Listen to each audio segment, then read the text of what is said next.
តំបន់ប្រតិបត្តិការសឹកក្រុងកំពង់ធំចំនួន19រូបត្រូវបានអញ្ជើញពីទីបញ្ជាការយោធាកងទ័ពទីក្រុងហូជីមីញដែលបានដឹកនាំគណៈប្រតិភូទស្សនៈសិក្សានៅទីក្រុងហូជីមីញដោយឯកឧត្តមឧត្តមសេនីយ៍ត្រីសោមសុនមេបញ្ជាការតំបន់ប្រតិបត្តិការសឹកក្រុងកំពង់ធំក្នុងរយៈពេល4ថ្ងៃគឺចាប់ពីថ្ងៃទី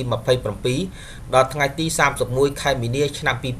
2016ដំណើរនៃទស្សនៈសិក្សានេះគឺក្នុងគោលបំណងផ្សារភ្ជាប់ចំណងមេត្រីភាពរវាងតំបន់ប្រតិបត្តិការសឹកក្រុងកំពង់ធំនិងទីបញ្ជាការដ្ឋានកងទ័ពប្រជាជនវៀតណាមដើម្បីចែកចម្លែកនូវបទពិសោធន៍ក្នុងវិស័យយោធាឲ្យកាន់តែប្រសើរឡើងមិនតែប៉ុណ្ណោះគណៈប្រតិភូទាំងអស់ត្រូវបានអញ្ជើញទៅទស្សនាសួនកំសាន្តនៅទីក្រុងហូជីមីញដែលបានបញ្ជាក់ថាការរៀបចំសួនកំសាន្តនេះគឺជាការសាងសង់ឡើងដោយអង្គភាពរដ្ឋសម្រាប់ការរកចំណូលជូនអង្គភាពរដ្ឋនិងការច្នៃប្រឌិតសម្រាប់ការទាក់ទាញភ្ញៀវទេសចរជាតិនិងអន្តរជាតិในឱកាសនោះផងដែរឯកឧត្តមឧត្តមសេនីយ៍ត្រីសំសុនបានបញ្ជាក់ថាគណៈប្រតិភូកម្ពុជាដែលត្រូវបានទទួលស្វាគមន៍យ៉ាងរាក់ទាក់បំផុតពីសំណាក់មេបញ្ជាការដ្ឋានយោធាទីក្រុងហូជីមីញ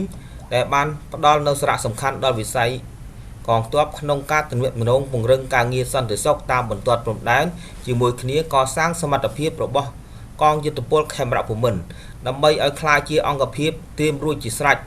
និងមានគុណភាពក្នុងកិច្ចការយោធាក្នុងនោះដែរឯកឧត្តមឧត្តមសេនីយ៍ត្រីសោមសុនបានឆ្លៀតឱកាសថ្លែងអំណរគុណដល់ទីបញ្ជាការដ្ឋានកងទ័ពសាធារណរដ្ឋសង្គមនិយមវៀតណាមនៅទីក្រុងហូជីមីញដែលបានជួយឧបត្ថម្ភគាំទ្រក្នុងវិស័យកងទ័ពព្រមទាំងបានជួយសាងសង់អគារសម្រាប់ធ្វើការជូនដល់អង្គភាពតំបន់ប្រតិបត្តិការសឹកក្រុងកំពង់ធំនៃឱកាសពិសាបាយសាមគ្គីឯកឧត្តមសោមសុនបានប្រគល់កាដូជូនមេបញ្ជាការទុកជាអនុស្សាវរីយ៍កំពង់ធំខ្ញុំបុររដ្ឋាធ្វើសេចក្តីរាយការណ៍